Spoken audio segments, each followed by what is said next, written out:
Estamos nos conectando nessa noite de quarta-feira. Hoje tem um detalhe especial na nossa live, hein? Daqui a pouquinho eu já revelo para vocês aqui. Só colocar o nome da nossa convidada, live de expressão, para não perder o costume. Doutora Rita Piscopo. Vamos lá então, deixando tudo certinho. Ok, muito boa noite para todo mundo que está chegando. Alegria imensa estar com vocês. Opa, nome correto. Ok, publicando, fixando. Gente, obrigado mesmo mais uma vez pela companhia de cada um de vocês. A gente segue com o compromisso de levar para vocês informação, levar conhecimento, sempre com pessoas especiais, convidados especiais. E hoje eu posso dizer que eu estou na casa de vocês. Estou em Araras. Hoje eu estou direto aqui da redação da revista Expressão. Márcia Cunha está me recebendo aqui hoje. E alegria imensa poder voltar para minha cidade, rever os pais, rever os amigos e estar aqui mais pertinho até de cada um de vocês, né? Embora agora nessa onda de internet, né, isso fica mais fácil da gente se conectar, da gente se realmente entender. Boa noite para Carol Costa, está com a gente aqui, Graziele Kefferhaus, Cissa, oi Cissa Cabrini, muito boa noite, rainha das lives pra gente aqui. Cissa tá trabalhando e muito, né Cissa? Eu fico muito feliz. Fernando Polizelli, obrigado Fer pela presença. Érica Gasparotto, Rosana Hefner, deixa eu ver. O detalhe importante, segunda-feira, 7 de setembro, é feriado e não vai ter desfile, não é isso, gente.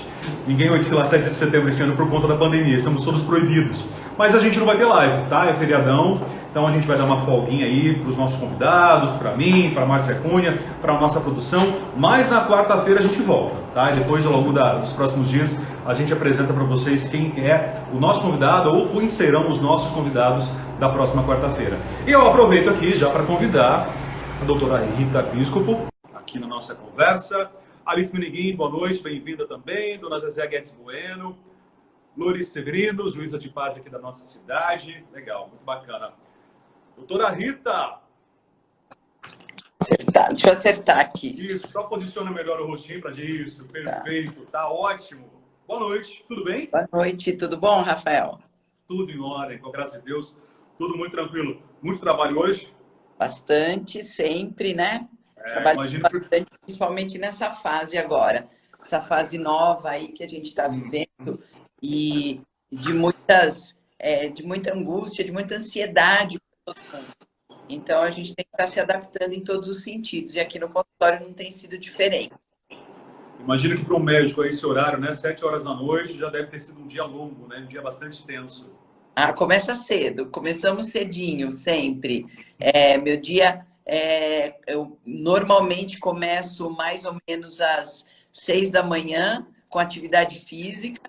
E aí, depois da atividade física, já é o meu dia de trabalho, com consultórios, hospital, cirurgias, e por aí vai ao longo do dia. Aliás, na conversa com o doutor Aguinaldo, algumas semanas, ele falou da rotina dele, do dia dele, em função até mesmo dessa situação de pandemia, de Covid que a gente está vivendo. E ele, em alguns momentos, ele comentou que até para ti acabou mudando de alguma forma isso, né? O que impactou, doutora Rita? O que mudou essa pandemia na sua rotina, na sua vivência de profissional, de médica? Como para todo mundo, né, Rafael, foi uma mudança muito grande. Mas o nosso trabalho com as gestantes, ele sofreu aí um ajuste grande com toda essa questão da pandemia. Primeiro ponto, é claro, é o medo da doença. Tá. O medo das mulheres que estão gestantes, daquelas que já estão grávidas, de adquirirem o coronavírus, né, o SARS-CoV-2, o coronavírus, e as suas complicações em relação a isso. Então, a gente tem aquela preocupação com a gestante, com a mulher que está grávida, porque ela já é imunologicamente pouco mais debilitada, ou seja, o seu sistema, a sua resistência à doença, ela já é um pouquinho menor. E nós temos o bebê dentro da barriga. Então, nós temos 2 vidas para cuidar. E essas 2 vidas extremamente importantes. Então, risco de vida para a mãe e ainda o grande desconhecido que é o que pode acontecer dentro da barriga de uma mulher que adquiriu o coronavírus. Então, isso é muito novo para a gente. E muitas respostas nós ainda não temos. E isso traz uma angústia muito grande. Quando um paciente nos procura e nos questiona e nos pergunta, você não conseguir dar uma resposta aí definitiva, porque nós também não sabemos ainda o que pode acontecer com esses bebês. Uhum. Imagino. Hoje mesmo, né? Eu cheguei, estou em Araras hoje, né? Aliás, agradeço a Márcia Cunha que está me abrindo aqui as portas da redação da revista Expressão. E eu acabei encontrando pessoas, doutora Rita, que eu não via há muito tempo, né? Elas vinham me cumprimentar, eu de máscara o tempo todo, né? Aquele soquinho nas mãos assim. E algumas até comentaram, Rafael, você está imune. Eu falei, olha, eu já não posso afirmar que eu estou imune, né? Até em função dos últimos acontecimentos mundiais aí nas últimas semanas, né, doutora Rita? É tudo muito surpreso pra gente, realmente. Essa questão da imunidade, antes a gente estava até brincando que vocês poderiam estar ostentando aí um IgG positivo, né? O IgG não, mas já não é bem assim, né? Já existem relatos agora de de recontaminação, né? E não se sabe se é uma reagudização do quadro ou se foram novas contaminações. Então, com você já teve a Covid, você pode pegar de novo? Ou talvez você ainda tenha uma carga viral que possa vir a se manifestar novamente. Isso ainda não está muito claro para a gente. Então, é muito complicado tudo isso, né? É muito difícil lidar com isso. Então, da mesma forma, no início da pandemia, acreditávamos que as gestantes não foram classificadas como grupo de risco no início. Elas ficaram no grupo normal, no grupo de pessoas com risco normal. Mas à medida que a gente foi entendendo a doença, está dentro do grupo de risco. Porque você, mais do que ninguém, você teve sintomas respiratórios? Sim, muitos, muitos. Então, Na verdade, até hoje, o meu fôlego não voltou 100%. Eu não consigo aguentar tantos lances de escada, por exemplo. Sim, então, uma grávida que já tem uma restrição da caixa torácica, uma restrição da sua expansão pulmonar por conta do volume abdominal. Então, imagine essa gestante com esse sintoma respiratório que você sentiu. Imagina o quanto isso é agravado. Então, imagino, na UTI, inclusive, doutora Rita, eu fiquei pronado, né, de bruços ali, né? Por uma grávida, acho que é uma situação que não pega muito, né? Bastante complicada. Então, o que acabou acontecendo com as gestantes? Aquelas gestantes que adquiriram o coronavírus na sua reta final, tá? Já estavam aí com os seus 8, 9 meses de gravidez. E a doença se tornou grave. O que aconteceu foi que nós antecipamos os partos. Nós acabamos fazendo os partos um pouco antes para aliviar essa pressão intraabdominal e para que elas pudessem se recuperar mais rápido. Aquelas gestantes que adquiriram no começo da gravidez, então quando a barriga ainda não está grandona, elas evoluíram como os pacientes em geral. Só que todas as gestantes tiveram muito mais internação em UTI do que as mulheres não gestantes. Elas não morreram mais, graças a Deus, e porque foram bem atendidas e porque nós aprendemos a lidar com a doença. Então, a gestante, ela não morreu mais. Ela não adquiriu mais doença do que as outras mulheres. Mas aquelas que adquiriram tiveram uma forma grave e mais internações em UTI. Então, isso se tornou uma coisa patente para nós. E é aquela pergunta que eu não consigo responder para ninguém. E se eu pegar no comecinho, vai ter algum problema para o meu bebê? Na formação do meu bebê? Eu ia perguntar sobre isso também, exato. A gente não sabe, Rafael. As chinesas, né, que foram as mulheres que que tiveram o Covid-19 lá no começo do ano, janeiro, dezembro, fevereiro, onde a pandemia estava aí no seu auge na China e começando o auge na Europa, esses bebês vão ter agora. Então, eles estão completando seus 9 meses. Então, aquelas mulheres que engravidaram em dezembro e janeiro estão tendo seus bebês agora, setembro e outubro. Então, é a partir desse nascimento de um grande contingente de mulheres que se contaminaram no início que nós vamos conseguir ter resposta para tudo isso. Agora. Aparentemente, não existe, né? Assim, os estudos iniciais mostram que essa transmissão que a gente chama de vertical, que é a transmissão mãe-feto, parece não acontecer de uma forma tão intensa. Mas a gente ainda não consegue afirmar isso. Os bebês que nasceram, que foi necessário antecipar o nascimento, tiveram alguma sequela de alguma forma ou super tranquilo, doutora Rita? As sequelas, elas vieram pela prematuridade. A gente sabe que um bebê que sai antes da barriga... Como qualquer outro bebê prematuro. Como qualquer outro bebê prematuro. Um bebê que sai da barriga antes, ele vai passar por algumas dificuldades. Então, ele pode precisar de assistência ventilatória, então de ajuda para respirar. Ele pode ter dificuldade para mamar, pode precisar ficar tomando soro, passar sondinha para alimentar. Então, é um bebê que vai ter algumas consequências, e essas consequências podem, assim, se reproduzir até ao longo da vida deles, mas não exatamente relacionados à Covid, tá? Não exatamente relacionados à Covid. Mas uma outra coisa que aconteceu, mães contaminadas e que estavam assintomáticas na hora do parto, então não sabiam que estavam doentes, estavam assintomáticas na hora do parto. No pós-parto imediato, cuidando do bebê, amamentando o bebê adquiriu. Por quê? Imagine que na amamentação, a proximidade aí do rosto da mãe com o bebê e mesmo a manipulação do bebê é muito grande. Então, essa contaminação existiu. Então, houve muita contaminação no pós-parto imediato. As crianças, na grande maioria, também evoluíram bem, tá? Então, as crianças, elas foram protegidas, né, nessa pandemia, tá? Então, foi algo, né, que a gente não consegue explicar também, protegeu as crianças. As crianças não apresentaram doença grave. Então, as crianças, por nossa sorte, elas não foram o principal grupo que sofreu com a Covid-19. Agora, doutora Rita, nós sabemos que as mulheres não te procuram apenas no período da gestação, para a gravidez. Elas fazem todo o acompanhamento ginecológico ao longo da vida. É diferente de nós homens, né? Os homens são mais relaxados em relação a isso, né? Só vão para o médico, obviamente, na dor de barriga. São doentes. Exatamente, né? E ainda com certa resiliência. Com resiliência ainda. Mas, enfim, nesses seus acompanhamentos, né?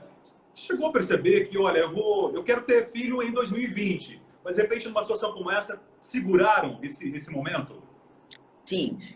Qual foi a nossa orientação inicial? Então, quando nós começamos a pandemia, e aí com um desconhecimento maior ainda que nós tínhamos de tudo, e principalmente na fase onde o número de casos aí subiu exponencialmente, aquelas mulheres que não tinham uma urgência em engravidar, e depois eu vou falar a respeito disso, que é uma urgência em engravidar, nós orientamos que aguardassem, né? Então, aquelas mulheres que me procuraram aí, março, abril, maio, junho, qual foi a minha orientação para elas? Olha, se está tudo bem com você, com o casal, vocês não têm nenhum motivo físico que os obrigue a uma gravidez de imediato, o ideal é que vocês esperem passar essa fase inicial, até porque não é só a questão da doença em si, do ficar doente, mas nós não sabíamos o que ia acontecer com a nossa estrutura de saúde. Íamos ter condições de acolher a todos? Como é que isso ia acontecer? Então, uma das coisas que se questionou muito no começo de tudo isso foi: as autoridades estão sendo exageradas, vocês estão exagerando em tudo, mas nós não tínhamos a noção e a ideia de como nós conseguiríamos ter todas essas pessoas na nossa estrutura de saúde, tá? Por sorte, a organização foi muito rápida e nós conseguimos aí lutar contra o tempo e mantivemos o tempo que acolheu a todos. Então, a gente não teve ninguém morrendo por falta de assistência, mas era uma coisa que nós não sabíamos se ia acontecer. Então, imagine grávida, precisando de uma assistência, quer seja pelo Covid ou quer seja por uma intercorrência gestacional. Ah, eu sangrei, eu tive uma infecção qualquer, tive algum problema e preciso de um leito hospitalar. E esse leito não existir? Então, a nossa orientação inicial foi, tá? Foi para que as mulheres, os casais, aguardassem até que tudo se tranquilizasse e que nós pudéssemos aí sentir como que iriam caminhar, tanto em relação à doença em si, quanto à nossa disponibilidade. Por exemplo, até hoje, nós ainda não estamos com, vamos dizer, o nosso atendimento hospitalar de rotina ainda não está liberado. Nós não estamos fazendo cirurgias rotineiras ainda. Nós estamos fazendo os atendimentos de urgência e aquelas urgências que a gente chama de relativa, né? Não é aquela urgência de iminência de morte, mas é aquele paciente que não está bem. Mas, no geral, o nosso atendimento está fechado no hospital. Então, essa foi a orientação de princípio. Vamos esperar, vamos ver o que vai acontecer, vamos ver como tudo vai se estruturar, para depois as coisas seguirem aí o seu curso natural. Bom, esse é o efeito, então, que a gente vai ver agora, acho que para 2021, né? Porque os bebês que nasceram pelo menos até agosto já foram planejados ano passado, né? Já foram feitos, né? Praticamente, nem teoricamente, praticamente o ano passado, né? Então, agora, acho que em 2021 a gente vai ter um número até menor de nascimentos, é isso, então. Mais ou menos, Rafael. Mais ou menos, doutora Rita? Então, me corrija, me explica isso. Embora o que eu te disse, que a orientação de quem nos procurou foi essa. Mas um dado muito interessante que eu tenho é que o número de gestações que aconteceram durante a pandemia, onde possivelmente os casais ficaram mais em casa, trabalharam... Faz sentido. Tempo de namorar, o número de gravidezes aumentou bastante. Então, no mês de março, que foram aquelas mulheres que engravidaram mais ou menos em abril, as pacientes que vão nascer em março, eu acho que é um mês, eu já tenho assim, um número muito grande. Então, habitualmente, eu tenho umas 20 gestantes por mês, essa é a minha média, né? Eu já tenho no mês de março do ano que vem, 35 a 40, quase o dobro. Uau! Porque o que eu acredito, pode ser até porque outros colegas trabalharam menos e aí teve um fluxo maior, talvez aqui no meu consultório, pode até ser. Eu posso ter um viés aí nesse meu dado. Mas eu tenho um número muito grande de pacientes e pessoas que não estavam conseguindo engravidar. Às vezes algumas que me procuravam assim, doutora, eu não estou conseguindo engravidar, tal. Então, a gente começando a fazer exames, começando a buscar aí o motivo e que acabaram engravidando nesse período. Então, nós tivemos os dois lados da moeda. Tanto aquelas que realmente se preveniram, aquele casal, assim, muito programadinho, né? Aquele casal que faz tudo muito certinho e gosta de ter a situação sob controle, então, não vamos usar anticoncepcionais mesmo, vamos prolongar aí o nosso planejamento familiar para o momento mais adequado. E temos aqueles casais que acabaram namorando muito e que às vezes até mesmo sem esperar a gravidez acabou acontecendo. Olha, mas eu prefiro essa estatística que os casais tiveram mais tempo para namorar do que algumas que eu ouvi nos cartórios, né? Eu sou celebrante de casamento, então tenho um contato legal com o pessoal dos cartórios aí. E até me disseram que o número de divórcios aumentou durante a pandemia. Eu prefiro ficar com a sua estatística, né? Com os seus dados aí. Mas você sabe que conversando com um amigo esses dias, ele estava falando, olha, graças a Deus que está tudo voltando ao normal. Porque aqui em casa quase deu separação. Porque a gente costumava cada um trabalhar, se encontrar só à noite, e aí passaram a ficar juntos e acaba tendo, né, aquela rusgazinha, você começa a implicar com coisa que você não via. Não via de Pode acontecer, mas talvez uma brigazinha ou outra, depois que acabava numa reconciliação, então vem vindo aí uma boa quantidade de bebês para o ano que vem. Bom, agora, doutora Rita, na sua resposta, em algum momento aí, você falou sobre a urgência de engravidar, a necessidade de engravidar que alguns casais têm. Vamos entrar já nesse assunto para a gente poder entender também essa sua atuação nessa área em específico? Então, especificamente, essa é a área que eu estou atuando hoje, que é a área de reprodução assistida. Ou seja, casais, né, que desejam, casais de pai e mãe, de mãe e mãe, de pai e pai, que desejam ter um bebê e que, por algum motivo, não conseguem, tá? Por um motivo masculino, por um motivo feminino, ou por ser um casal homoafetivo que deseja ter um filho. Então, hoje eu atuo nesse segmento, ajudando a essas pessoas a conseguirem um bebê. Existe um momento na vida, principalmente da mulher, a gente não pode eximir o homem disso, mas sim na vida da mulher, onde a mulher perde a sua capacidade de ser mãe, tá? Esse momento é quando ela deixa de ter óvulos viáveis e saudáveis. Nós mulheres, nós nascemos com uma quantidade pré-definida de óvulos. Diferente dos homens que produzem espermatozoides novos, a cada 3 meses, os homens renovam todo o seu pool de espermatozoides. Então, de 3 em 3 meses, os espermatozoides são renovados. E nós, mulheres, não. Os nossos óvulos, eles vêm desde o útero da nossa mãe. E eles vão ficando velhinhos. A cada mês, ovulando ou não ovulando, nós consumimos 1.000 óvulos. 1.000 desses nossos óvulos são consumidos ao mês. E por volta dos nossos 40 anos, nós não temos mais chance de ter bebês com óvulos próprios. Ah, mas eu conheço fulana que teve com 42, com 44, com 45. Existem casos, sim. Nada na medicina não existe nunca e não existe sempre. Mas isso são casos de exceção, não são os casos de regra, tá? Então, por volta dos 40 anos, a chance de uma mulher engravidar espontaneamente é de 3 a 5%. E após os 42 anos, ela é praticamente zero. Então, imagine um casal que está tentando um tratamento de reprodução assistida, uma fertilização in vitro, com óvulos próprios. E essa mulher estava chegando aí em esgotar as suas possibilidades.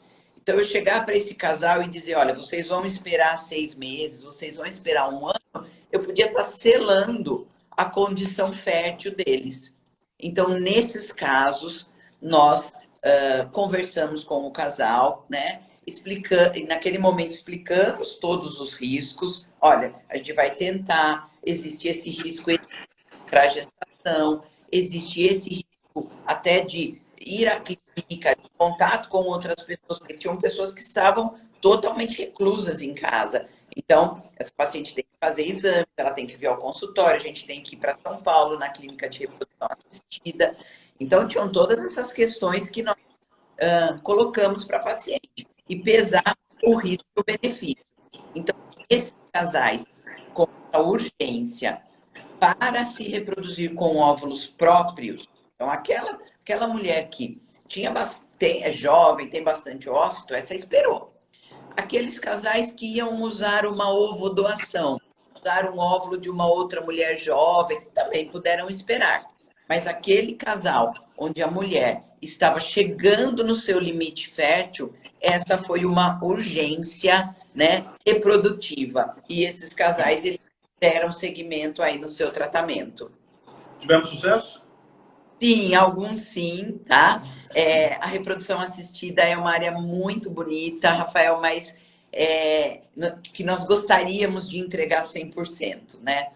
Todo mundo que senta aqui na minha frente, eu estou no consultório agora, e pergunta, e aí, doutor, eu vou fazer tudo isso e qual a minha chance? Né? Eu gostaria de entregar... Acho que é a pergunta que você mais ouve, né, doutor? Qual é a chance? De entregar Tudo vai dar certo.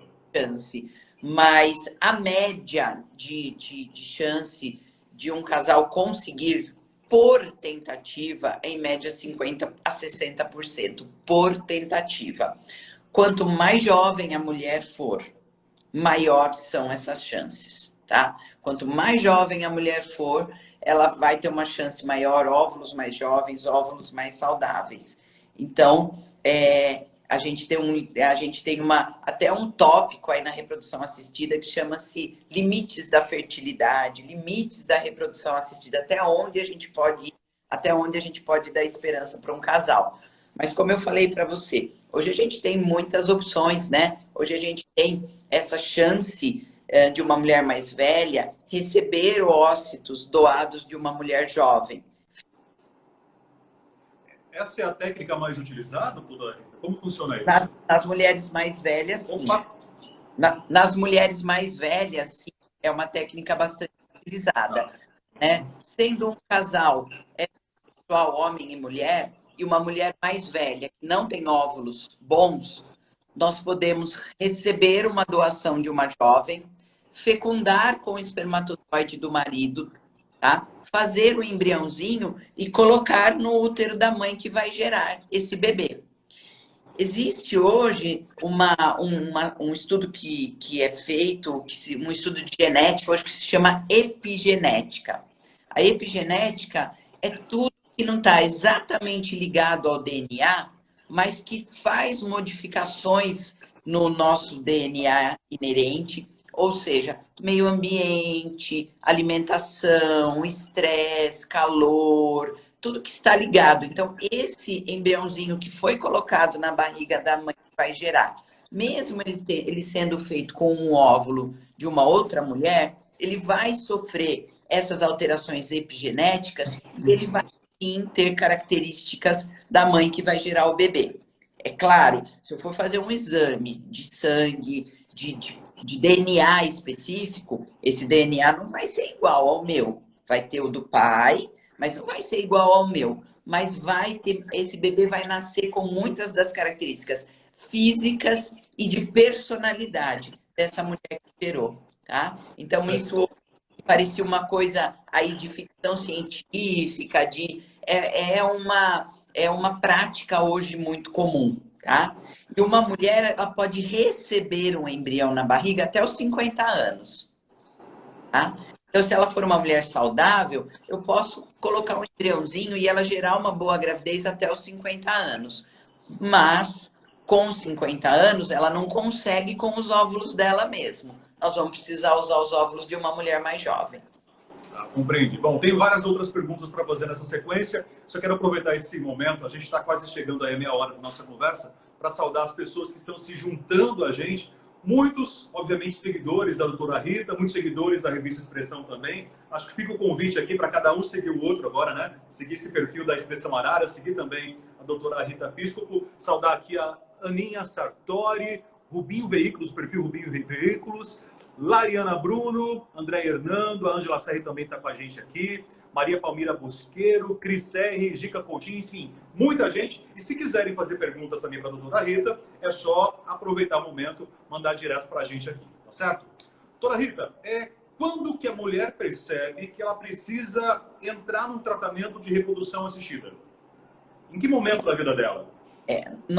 O que nós consideramos como uma dificuldade para engravidar?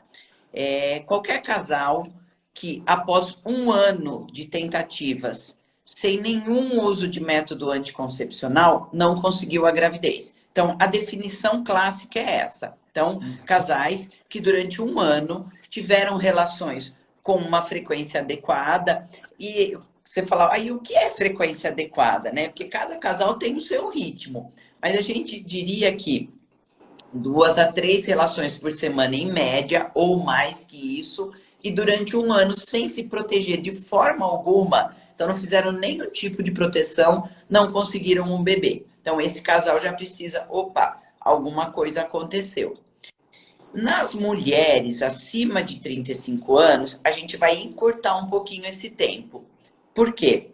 Porque, como eu disse, a partir de 35 anos, a gente já começa a ficar um pouquinho preocupada com o tempo de vida útil reprodutiva da mulher. Então, após 35 anos, mulheres após 35 anos, a gente vai pedir que com 6 meses de tentativa, elas já procurem o médico para começar a fazer os exames iniciais, tá? A grande maioria dos casais saudáveis, 90% dos casais saudáveis, conseguem a gravidez desses 6 meses. Uma pequena porcentagem, então, de 80% mais ou menos, em 6 meses vão estar grávidos. Uma pequena porcentagem aí, uns 5, 10%, vão conseguir de 6 meses a 1 ano. E vai sobrar um tantinho, que é aqueles que existe algum problema, que pode ser ou masculino ou feminino. Esse problema pode estar de um dos dois lados. Eu ia perguntar se é logo no começo que tenta se desvendar com quem está o probleminha, se de repente é com a mulher ou se é com o homem. Uma vez que a gente definiu que existe alguma dificuldade em conseguir a gravidez, nós já iniciamos uma pesquisa dos dois, tá? A pesquisa do homem, ela é muito fácil, tá? Porque praticamente com um exame eu consigo definir se um homem é fértil ou não. Então, com um espermograma, então um exame que vai avaliar o número de espermatozoides, se os espermatozoides se movem adequadamente, se eles estão vivos, se eles têm a forma adequada. Então, com um espermograma, eu quase que consigo fechar aí todo o panorama masculino. Existem algumas exceções, mas o espermograma é o exame básico, tá? É claro que o homem sempre é resistente a fazer exame, né, Rafael? Porque Imagino. é assim, além de, é um exame que é chato, que eu não quero fazer, eu não quero ir no laboratório para colher, é desagradável, e também existe o medo de que vai que o problema está em mim, não é? A mulher, ela geralmente vai em frente, ela enfrenta, ela faz 1001 coisas. Eu falo que o que a gente pedir para a mulher fazer, ela faz. E os homens, além de já terem aí uma certa... não querer fazer o exame pelo próprio conforto, aí sentirem constrangidos, mas o medo de realmente achar um problema, né? É uma das coisas que mais eu vejo que eles ficam angustiados. E eu sempre, quando vou atender um caso desse, eu peço que o casal venha. Eu falo, venha o casal, vamos tentar conversar junto, e para a gente conseguir orientar os dois. E eu sempre costumo pontuar para os homens que fertilidade não tem a ver com masculinidade. Muito bem. Eu ia chegar nesse ponto, aliás. São coisas totalmente distintas.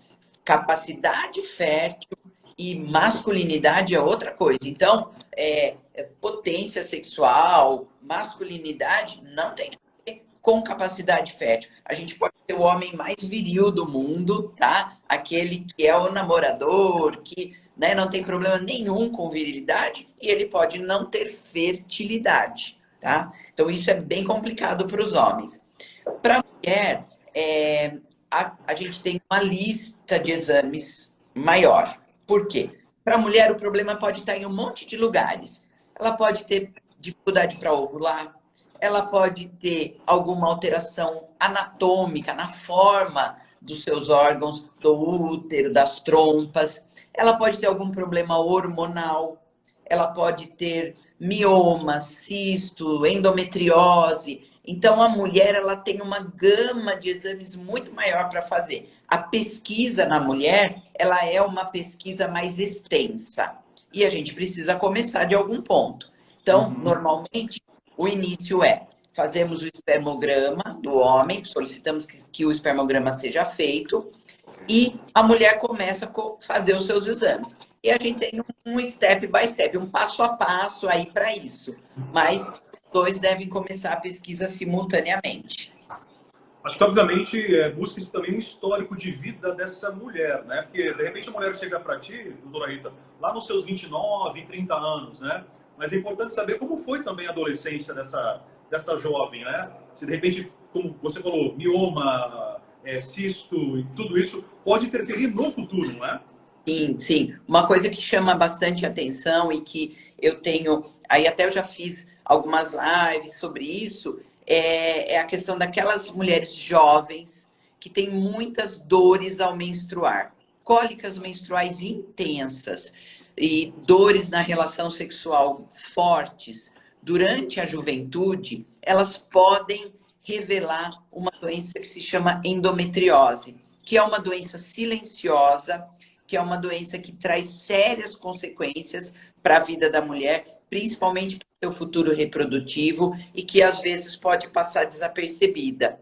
Então, eu tenho chamado muito a atenção das mulheres quanto a isso. Se você é aquela mulher que tem dor que incapacitante, aquela dor que te tira do seu ambiente de trabalho, você deixa de trabalhar, deixa de ir para academia, fica de cama, fica jururu, tem que tomar remédio, às vezes tem que ir até para o hospital, tomar medicamento endovenoso. Então, é aquela cólica mesmo, que é uma cólica que socialmente, te limita socialmente, ela merece uma pesquisa. Mesmo nas mulheres jovens, então nas adolescentes, aquela mãe que tem que buscar a menina na escola, que perde a educação física, não vai fazer prova por conta de dor, precisa se atentar. Mesmo que ela ainda, ela não está namorando, ela não teve relações, mas se ela é uma jovem, uma adolescente que está apresentando essa sintomatologia exuberante, ela precisa estar atenta ao quadro de endometriose. Doutora Rita, eu acho que nós já tivemos casos aqui em Araras, eu sei que em São Paulo isso é até um tanto mais comum, de avós que geraram um neto. É isso mesmo? É isso mesmo. Então, como que isso acontece? Por que acontece? E os óvulos são da mãe, né?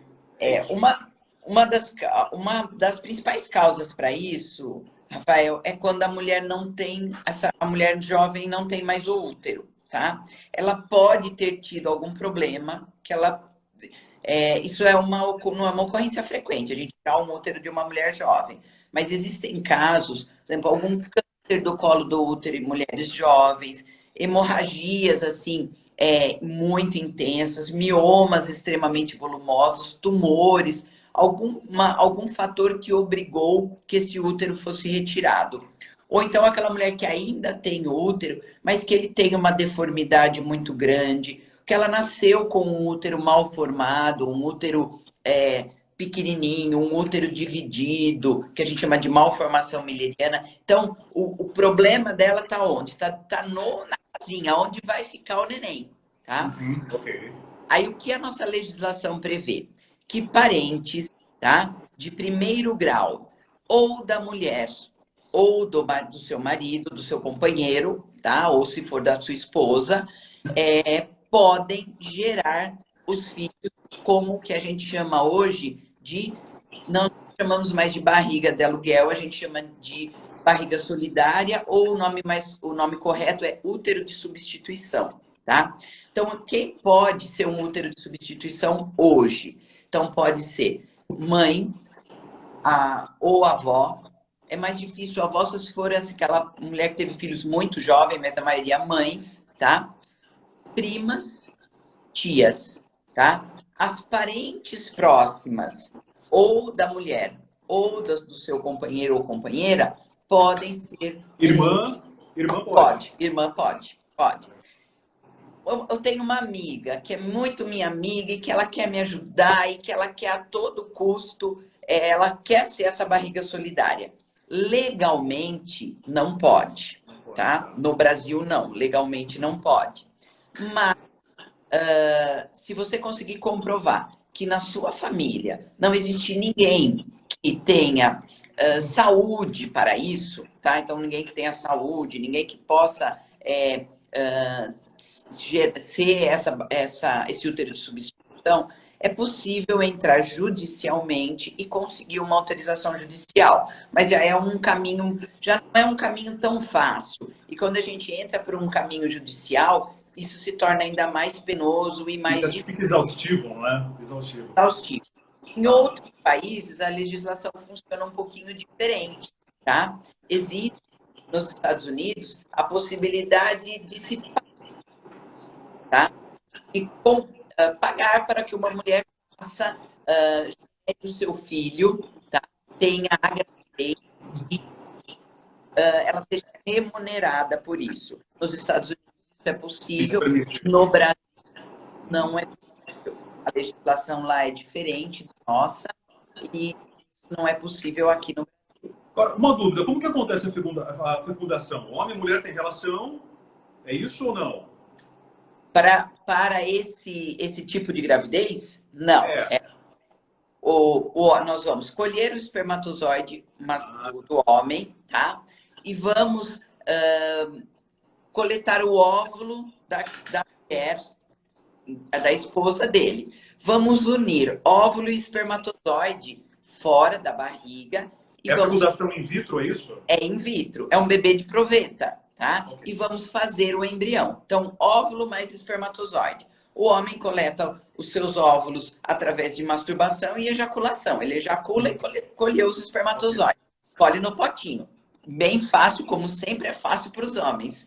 Para as mulheres, nós vamos ter que estimular essa ovulação com medicamentos. Nós vamos fazer com que, em vez de ela produzir um óvulozinho, que é o que a gente produz no mês, ela vai produzir um monte de óvulos naquele mês, uma quantidade grande, 10 óvulos, 15 óvulos, e nós vamos, através de uma agulha guiada por ultrassom, no ovário dessa mulher aspirar óvulo por óvulo. No laboratório, a embriologista, que é a profissional que faz esse trabalho, ela une o óvulo e o espermatozoide. Ela faz um pequeno cortinho no óvulo, tudo isso é microscópico. Imagino. Pequeno cortinho, e coloca o espermatozoide lá dentro do óvulo. Esse óvulo fecundado, ele vai para uma incubadora. E ele fica lá na incubadora se desenvolvendo. E aí ele vai se multiplicando. Essa incubadora, ela imita o nosso útero, tá? Então, ela imita o nosso útero. Olha, a Cissa Geller, que está aí falando um oi para a gente. Cissa, você é muito querida, você sabe o quanto que também nós gostamos de você. Então, essa incubadora que imita o útero da mulher vai fazendo com que esse óvulo e esses espermatozoides juntinhos, eles se desenvolvam. Aproximadamente 3 dias depois, nós temos um embrião com 8 células. Então, de uma célula inicial, ele já se multiplicou para 8. A partir desse 3º dia, nós já podemos transferir esse montinho de células para o útero, onde ele vai ser gerado. E esse útero, ele vai ser, ou se a mulher, ela mesma tem o útero bom e ela pode gerar o seu filho, a gente vai colocar entre o 3º e o 5º dia de desenvolvimento desse embrião no útero dela. Aí ela não tem útero, ela tem algum problema. Nós vamos colocar esse embrião, tá? Com uma câmerazinha e uma a gente injeta esse embriãozinho dentro do útero que vai gerar o bebê, tá? Esse é o processo todo do tratamento de reprodução assistida. A partir do momento que o embrião, né, entrou, né, obviamente foi inserido no útero dessa mulher, está garantido, já é sucesso ou não? Não, ele precisa se implantar. Então, a gente diz que precisa existir aí um abraço entre o útero, que é na verdade, o endométrio, é a parte interna do útero, e o embrião. Esse embrião, ele tem que colar no endométrio, que é a pelinha que a gente tem dentro do útero, e ele tem que enraizar, vamos dizer assim, para todo mundo entender. Esse processo, que é o processo de nidação, ele tem uma grande chance de acontecer, mas não é 100%, tá? A parte não é 100%. Doutora Rita, todos esses métodos, né, pelo menos até um tempo atrás, existia um certo medo de que viessem gêmeos 3, 4 e por aí. Existe ainda esse medo? No começo da reprodução assistida, né? A reprodução assistida começou há muito tempo atrás, né? O primeiro bebê de proveta, hoje é uma mulher de 50 anos, é a Louise Brown. Ela é uma inglesa, né? Uma mulher que na Inglaterra, e ela tem hoje 50 anos. Então, há 50 anos atrás, quando tudo isso começou, as técnicas eram diferentes, então tudo foi se modernizando. Até um determinado momento, acredito que até uns 10 anos atrás, existia ainda um protocolo onde nós acreditávamos que colocando mais embriões dentro do útero, a chance de dar certo era maior. Então, existia esse protocolo de sempre a gente tentar pelo menos uma transferência dupla de 2 embriões. Ou mulheres mais velhas de 3 embriões. Hoje nós sabemos que transferir 1, transferir 2 ou mais, a chance de sucesso é muito parecida. É de discretamente maior com 2 embriões. Mas a gravidez de 2 e a gravidez de 3, ela é uma gravidez de risco. Então, hoje, nós orientamos que a gente siga o caminho do que a gente chama de single transfer, que é a transferência solteira, a transferência de um só. Então, hoje, nós preferimos transferir para ter uma gravidez única, uma gravidez de menos risco, do que transferir mais. Mas já te adianto que a grande maioria dos casais que nos procuram para reprodução assistida e que já vem de uma jornada longa, exaustiva, difícil, deseja transferir pelo menos 2 embriões. Então, raramente 3. 3 embriões só em mulheres acima de 40 anos, tá? Em mulheres entre 30 e 40, nós podemos transferir 2. Mulheres abaixo de 30 anos, não podemos transferir mais que 1. Sempre 1 em mulheres jovens. Mulheres de meia idade, até os de 30 até os 39, 40 anos, podemos transferir 2. Mais que 40, podemos transferir 3. Eu não sabia dessa diferença, não. Interessante isso. Por quê? Porque a chance de sucesso, eu já falei que a chance de sucesso na jovem é muito maior. E ela também tem tempo hábil na sua vida para tentar mais vezes. Tá? Rita, tem algum programa hoje na rede pública que dá apoio a essas mulheres que querem engravidar e não conseguem? Como que é isso? Ou é só o particular? É assim, os serviços públicos isso é uma grande falha aqui no Brasil. Os serviços públicos de apoio à reprodução assistida, eles são muito poucos. A gente pode dizer que no estado de São Paulo hoje, um serviço que faz o tratamento completo, faz a fertilização, é no hospital em São Paulo que se chama Pérola Byton. É um hospital na Avenida Brigadeiro Luiz Antônio. Do lado da minha casa. Pronto. Pertinho da sua casa. Pertinho da minha casa. Lá em São Paulo, estou em Araras hoje. O Pérola hoje é o hospital, o único hospital que tem recursos, não vou dizer de tecnologia, mas na verdade são recursos financeiros, a estrutura de tudo para que a mulher consiga o seu tratamento. As universidades, a Universidade, a USP, a Unicamp, a Unifesp, também têm os seus serviços de reprodução assistida. Mas como nossas universidades passam por dificuldades financeiras, esses tratamentos, eles são tratamentos mais caros e onde muitas vezes o bolo é um só e o serviço público precisa, muitas vezes, direcionar esses recursos para atendimentos de câncer, atendimentos de doenças mais graves. Então, imagina que poucos hospitais, sendo Pérola e o nosso carro-chefe, mais 2 ou 3 no estado de São Paulo, e aí que dirá no restante do Brasil, em São Paulo, né, que é a locomotiva do país, onde nós temos os maiores recursos de saúde, nós temos tão poucos hospitais que atuam dessa forma, você pode imaginar o tamanho da fila, né, para conseguir entrar no tratamento desse.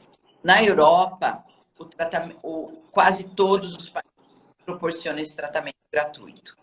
Tá? Então, na Europa, talvez até por ser um continente de idosos, onde precisa incentivar a natalidade, né? A natalidade tem que ser incentivada na Europa, esses tratamentos são gratuitos e muitas vezes até com incentivo para o casal tentar mesmo. Tá? Existem países da Dinamarca, além deles receberem o tratamento gratuitamente, o casal ainda tem uma licença de 2 anos remunerada, tá? E essa criança, ela tem a sua educação e a sua saúde garantida até o término da universidade. Acho que eu lembro de um Globo Repórter que abordou essa realidade. É incrível, então, são bem diferente da nossa. Muito diferentes da nossa, mas do mesmo jeito que as pessoas podem pensar assim, nossa, mas tanta gente... né? Tem tanta gente doente, precisando mais desses recursos do que, vocês são saudáveis, para que vão querer ter filho? Mas isso traz para o casal adoece com isso também, Eu falo que a doença, às vezes a doença não é só a doença do corpo, é a doença da alma e do coração. Então, isso também adoece as pessoas. Então, privar uma pessoa que não tenha recursos financeiros para conseguir fazer esse tipo de tratamento é também adoecer essa pessoa, é também privá-la da felicidade que ela pode ter ao longo da sua vida. São tratamentos caros, para a maioria da população brasileira, são tratamentos inacessíveis. Pode ser que pessoas que estejam aqui nos ouvindo hoje falem, mas não é tanto assim, talvez você vá me perguntar quanto custa. Mas, para a grande maioria da nossa população, são tratamentos inacessíveis. É fora da realidade. Rita, em algum momento, lá no comecinho da conversa ainda, né, a senhora falou sobre, obviamente, casais, homem e mulher, que vão buscar o tratamento. Mas quando são duas mulheres ou quando são dois homens, como proceder? Sim, da mesma forma. Quando são dois homens, nós vamos precisar de uma mulher para doar os óvulos, tá? Uhum. E de uma mulher para gerar o bebê, tá? Então, a gente vai precisar de um útero de substituição e vamos precisar de um óvulo doado, tá? É isso que vai ser necessário. Quando são nesse caso, tem lei também para isso? Por exemplo, eu sou o homem da história, né? Eu sou um dos pais. Tem que ser a minha mãe, por exemplo? Ou a Sim, minha irmã? tem que ser uma parente de primeiro grau de um dos dois. E no tá? caso do óvulo, de onde vem esse óvulo? Esse óvulo vem do banco de óvulos, tá? As Ok. clínicas de reprodução assistida têm bancos de óvulos, tá? Então, nós temos nas clínicas óvulos guardados. De quem são esses óvulos que estão guardados? De mulheres jovens. Então, imagina uma mulher muito jovem, aí seus 25 anos, que se casou com um homem vasectomizado. O homem operou já para não ter mais filho, então o problema não está nela. Né? Ela não é a mulher a portadora da dificuldade para engravidar, é sim o seu marido. Então, ela vai para um tratamento de reprodução assistida, com espermatozoides doados, com punção do marido, com outras técnicas, mas ela produz muitos óvulos. Ela pode altruisticamente doar, deixar um pouco desses óvulos na clínica, de maneira altruística, pensando que mulheres possam precisar disso, ou existe uma forma de ter uma contrapartida. Mulheres doadoras, elas podem ter o seu tratamento barateado pela receptora. As duas nunca vão se conhecer. Isso não é uma compra de óvulos, tá? Isso não é uma compra. Eu vou lá e eu vou comprar os óvulos que eu quiser. Mas digamos que vem uma mulher que me procure, ela é uma pessoa com poucos recursos financeiros e que também tem esse espírito de solidário, de querer ajudar uma outra mulher que precise. Então, o que a gente faz? Alguns exames, é necessário uma série de exames, tá? E a gente tem uma coisa que a gente chama de pareamento. Então, essa mulher doadora, a gente vai parear cor de olhos, cor de cabelo, estatura, tipo de sangue, com alguma que esteja esperando óvulos. Existe um cadastro nacional para isso. Elas se cadastram no Ministério da Saúde. Então, ela preenche um cadastro. Olha, eu sou doadora. Eu tenho cabelo preto, eu tenho 1,60 m, 60 quilos, cabelo crespo, pele parda. Deve existir alguém nas mesmas condições esperando por isso. Essa mulher que está doando, ela pode ter o seu tratamento parcialmente custeado por quem vai receber. Então, assim, seria uma forma de ajudar os dois lados. As duas estão se ajudando, tá? Também existe uma legislação para isso, que esses óvulos, eles devem ser doados e recebidos num raio de 1.000 quilômetros. Por que isso? Para que a gente não exista no Brasil não exista a chance tão grande de ter aí um conhecimento, tá? Ou casamentos interparentes em locais próximos. Então, geralmente vem de áreas mais longe. E como na adoção, muitas vezes as mulheres magras, loura, do olho azul, alta, tipo modelo, né? Elas têm mais dificuldade em conseguir embriões, óvulos da sua característica. No caso de duas mulheres, obviamente também tem o banco de esperma, é isso? Aí é muito mais fácil, porque aí é o banco de esperma. Aí é muito simples, tá? Tá, O só que banco eu vou dificultar a pergunta. No caso de duas mulheres, a mulher A e a mulher B. Mulher A, ela pode doar o óvulo para a mulher B gerar? É possível pode. isso? Isso é possível, totalmente legal, tá? E é o que muitas vezes acontece. Uhum. Como as duas querem ter participação no processo, então a mulher A doa o óvulo, fecunda com o espermatozoide, que é o espermatozoide doado, e a mulher B gera o bebezinho. Isso é extremamente frequente hoje em dia. Agora, com espermatozoides é um pouco mais fácil, Rafael. Por quê? Porque, primeiro, que a coleta é muito fácil. Então, no Brasil, nós então, não podemos comprar espermatozoides, mas fora do Brasil nós podemos.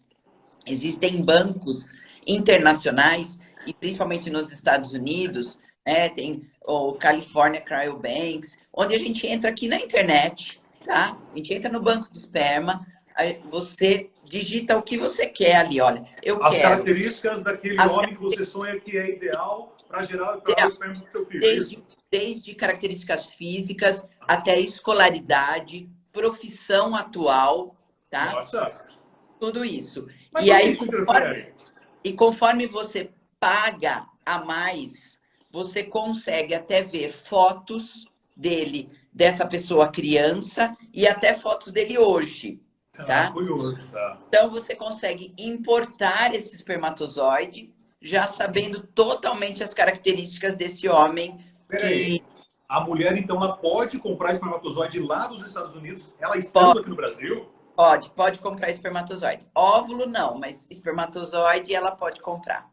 E chega Então, a de gente forma pode segura, tranquila e não quero, tem problema? quero que o pai do meu bebê seja um astronauta, atleta, eu quero que ele seja um cientista. E onde estão esses bancos nos Estados Unidos? Geralmente próximos das grandes universidades, no Vale do Silício, tá? Perto de Harvard, perto da Universidade da Califórnia, porque lá os homens podem doar e receber. Então, o estudante, o jovem, ele vai no banco, doa o seu esperma, ele pode doar, se eu não me engano, até 3 a 5 vezes, e ele recebe por isso, de 500 a 1.000 dólares pela doação. Então, o número de doadores nos Estados Unidos é muito grande. Aqui no Brasil, não. A doação também dos homens é altruística. O homem não pode receber pela doação. Então, o número de homens que doam para o banco de sêmen é muito baixo.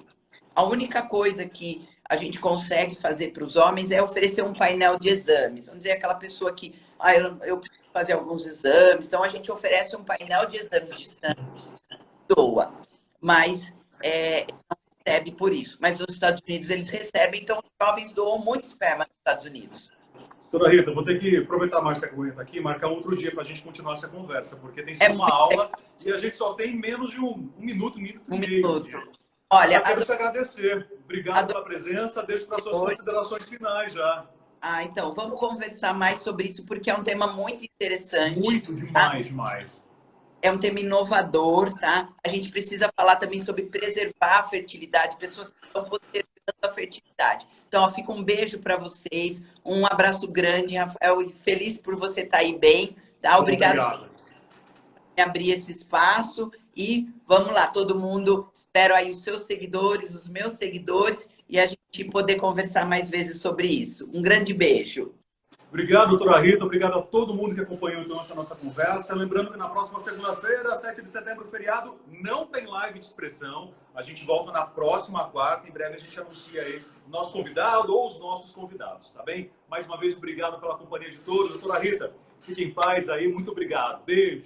Tchau, gente. Boa noite.